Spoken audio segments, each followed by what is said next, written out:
Hey there everybody, James here, and we are back with our second video in our series of watch basics. And today we're going to be talking about different bracelets and straps that you might encounter as you venture along your watch journey. And so figured we would start with one that is pretty recognizable, and that is the Rolex Oyster bracelet. So if you've ever held a Rolex on an Oyster bracelet, you know what I mean when I say that there is a solidity, there is a heft to a Rolex Oyster bracelet that is not often found elsewhere in the industry. For contrast, I've also got a Grand Seiko. This is the SLG A017, and it also has a 3-link style bracelet, just like the Rolex. However, it does not have the same feel, does not have the same tightness, and I'm just gonna say like solidness to it. It's still a nice bracelet, don't get me wrong, but Rolex is known for a lot of things. One of the things that they do extremely well are their bracelet styles. So again, this is the Oyster. Another one that you'll find often is the Jubilee. So they have that on some of their Datejust models now. They've also got it on the Sky Dweller, a couple of others. And then they also do, that's more of a dressier looking bracelet with kind of a 5-link style instead of a 3-link that you can see here. And then they also have the President, so that's an entirely different one. You'll see that on Datejusts, or on day dates pretty often. And so again, that's even a different style bracelet. Other than that, you'll see other constructions. Again, something like what I've got here on my Grand Seiko. There's different constructions, there's different sizings, there's different ways that they put these bracelets together. I do think Rolex is probably one of the most solid. You also see more integrated style bracelets with the case. So these are pretty easy where you can remove them. But you'll also see, if you look at things like Audemars Piguet, the Royal Oak is a good example. The Patek Philippe Nautilus is a great example of more other integrated style sports bracelets. So that's a couple of different options as far as bracelets go. Now let's talk about some different strap options. So again, we'll kind of start with the basics and the most common ones. So again, this is my JLC, my Jaeger-LeCoultre Master Ultra Thin Perpetual Calendar, and I have this one on a alligator leather bracelet. So you'll see strap, pardon me. You'll see this a lot as an option. And of course, you can find faux alligator leather straps here. You can find legitimate, genuine ones. This particular one is a Deluxe Blue Lagoon.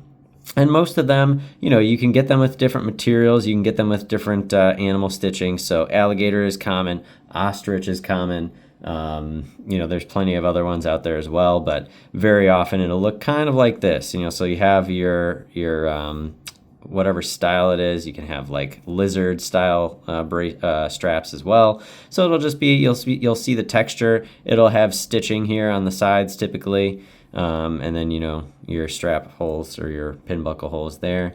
This one has these minder loops here for the strap to go through. So this is more of a pin buckle style leather strap. You've also got some with deployant clasps on them. So for instance, on my Reuter, this is one of my favorite alligator leather straps as well for that one, which again just has, you can see that large rectangular alligator scale on the strap with the stitching on the sides, but instead of a pin buckle, this one attaches with the quick release spring bars, and then it's got a deployant clasp. So you just pull it, or you just push the trigger, and then it opens up the watch like that. So other types, again, there's plenty of other just plain calfskin ones.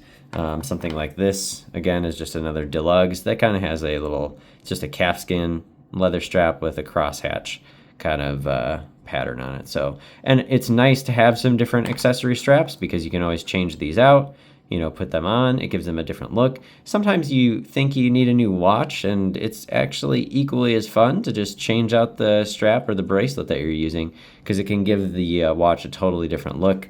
You also have rubber as well. So if we take a look at how I normally wear my Reuter here, as I was mentioning before, this is the strap that I typically wear it on. So this is a rubber strap, and again, some of these are a little higher quality. Some of them are less, and depending on how much you want to pay, you can kind of find anything within your budget range that you're looking for. So this is just a standard rubber strap.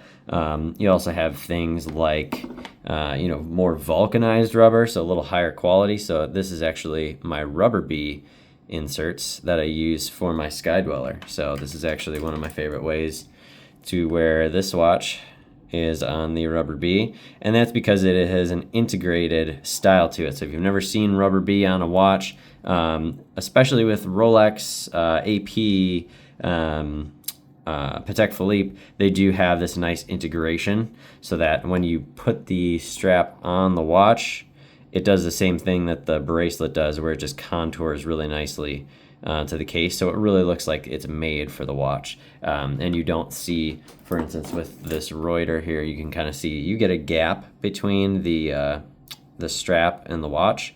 If you use curved lug bars, for instance, like on my Jaeger LeCoultre here, you can see the lug bars are curved, and so that helps contour it a little bit better to the case. But if you don't, again, you end up with this gap between it. So that can be an advantage of using something like a rubber bee on a Rolex, because then it is integrated to the case.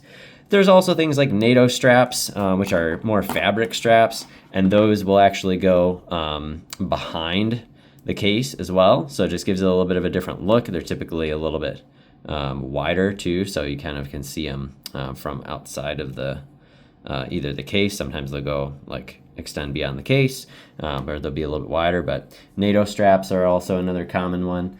And there's other like just fabric straps, things like that. So lots of options for straps. You've got silicone, you've got all sorts of different materials. But all together, straps are such a nice accessorizing option on watches. Again, this is actually a deluxe strap. This is not the standard strap for the JLC here.